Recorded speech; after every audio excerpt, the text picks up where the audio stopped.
This video is about profit, where we'll look at the different types of profit that will appear on a business's income statement, and we'll also look at the difference between profit and profitability and the difference between profit and cash. So here we have an example of a business's income statement, or we sometimes call it a profit and loss account. And that's because it shows us a business's profit or loss over a period of time, usually over the course of a year. And working from top to bottom here, just looking at the different elements of the income statement, starts off at the top with our revenue. And that's what we've seen. We've come across revenue before. That's the price times the quantity sold. That's all of the income received from selling your product. So imagine this business is a company that manufactures and sells shoes. Then the revenue would be how many shoes they've sold multiplied by the price that they're selling them for. Working down, the cost of sales next is the direct costs of making those goods. So that's mainly going to be the materials that have gone into making the product. So that's going to be things like the leather, the laces, the cost of the packaging, all those different things. So there, our direct cost of sales come next. And you can see that the figure for that is in brackets to show that it's negative, it's a cost rather than an income.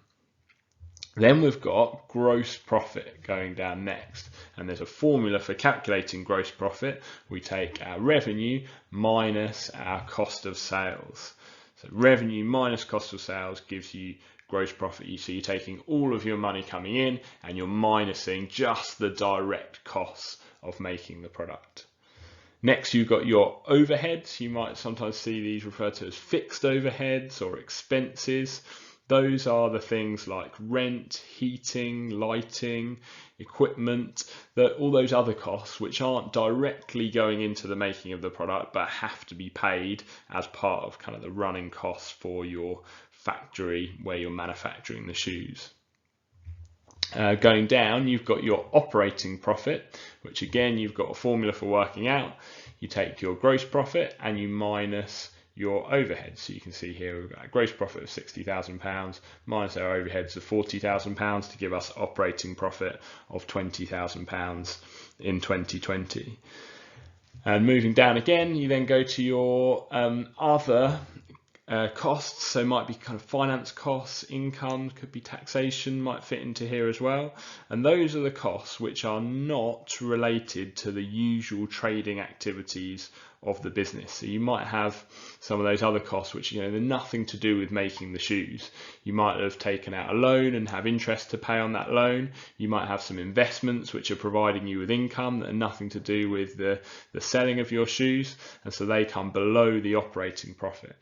And so then finally, you take those other costs away if they are costs, or if there's their income, you add them on. But generally speaking, you're going to be taking them away because usually for most businesses, they're going to have some loans to pay interest on. You might, like I said, have taxation appearing in there as well. And so you would take those away. These brackets again show it's negative to get your net profit figure at the bottom of your income statement.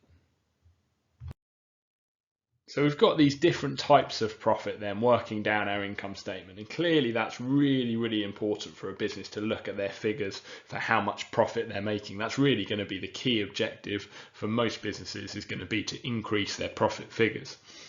But the problem with looking at just absolute profit figures is that it's quite difficult to make comparisons between different businesses at different stages in their life in terms of their performance based just on their profit figures.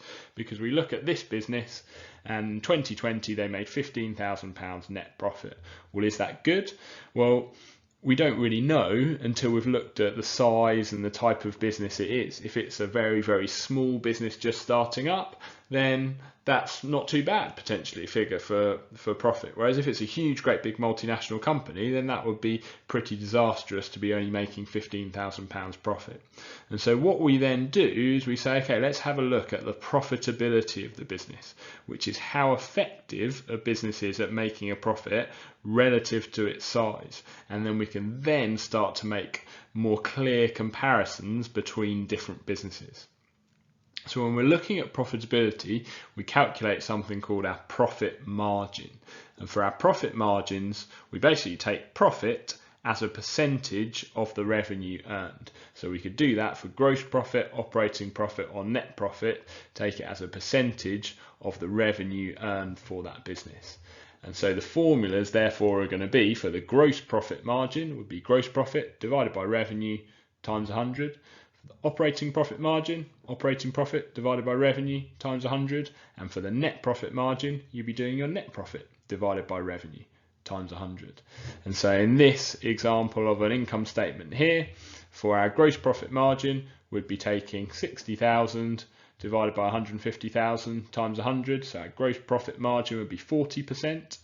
For our operating profit margin, 20,000 divided by 150,000 times 100 to give us 13.3%. And for our net profit margin, we're doing 15,000 divided by 150,000 times 100, which would be 10%. So those were our profit margins for 2020. Equally, we could calculate the profit margins for 2019, and then we could make a comparison between the two as well. But then once we've calculated those figures, we could make clearer comparisons between businesses of different sizes to have a look at how effective they are at turning that revenue into profit.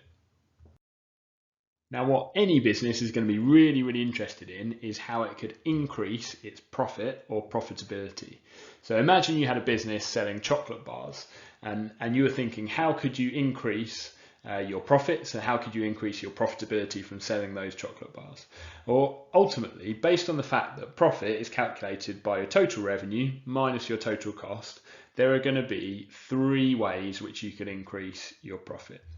So you could try and increase the quantity of chocolate bars that you sell. And there are a number of ways in which you could try and do that. You could try and improve your marketing. You could have advertising campaigns or improve your product or your packaging. And all those things might encourage more people to buy your chocolate bars.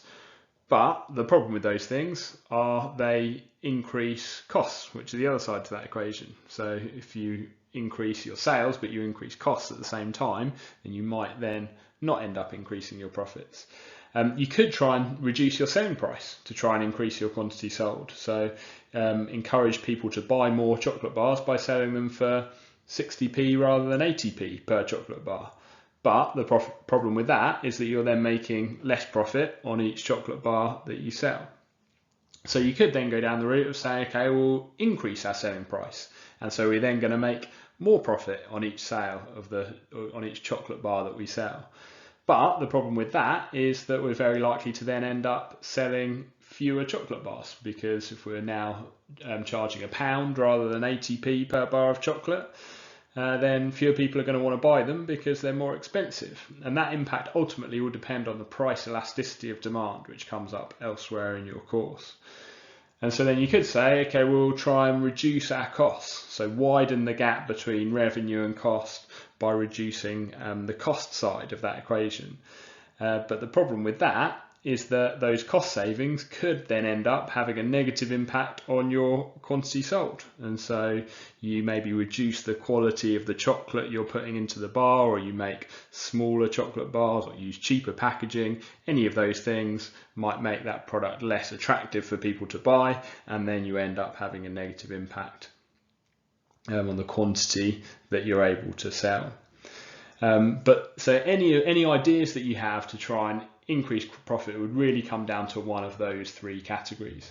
But when it comes to profitability, there's actually only two of those three ways which you can use to increase profitability. So you can either increase the selling price or you can reduce your costs.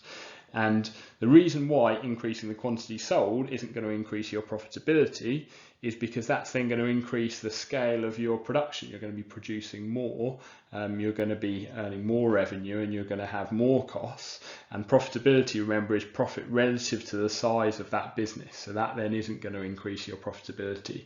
So 3 ways to increase profit, 2 ways to increase profitability.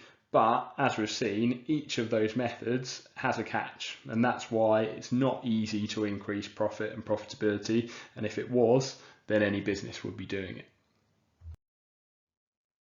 Now, just before we finish up on profit, I just want to take a few moments to break down what I think is one of the most common errors that people make when they're studying business fairly early on, and that is to confuse cash with profit. So here we've got at the bottom a cash flow forecast, or a little extract from a cash flow forecast, and then at the top we've got an example of an income statement that we've just been looking at, which shows the different types of profit. And it would be really common for people to look at a cash flow forecast and to say, okay, in February our net cash flow is positive £500, so we've made £500 profit in February. We've made £2,200 profit here in March, but that is absolutely not the case. That shows that that is the net cash flow in those months. It does not show us that we are making that amount of profit in those months, and that is for a few reasons. So cash inflow, people sometimes think of as the same thing as revenue, which we can see here it's not. If we take out a loan, then we are not receiving the amount of that loan as revenue. We have to pay that loan back. So we've got a £5,000 loan here in March, which we are going to have to pay back with interest. So that does not count as revenue, and therefore it is not contributing to our profit.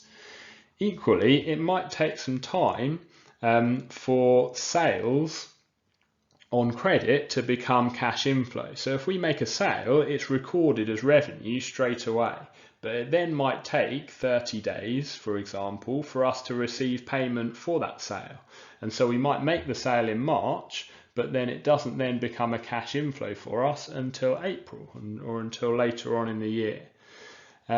The similar sort of thing is true on the cash outflow side of things. So we might buy something and it would become a cost, but then it might take a little while for us to pay our suppliers. It might take us 30 days for us to then pay our suppliers, for that to then become a cash outflow. So do not make that mistake of confusing cash flow with profit. They are two very different things.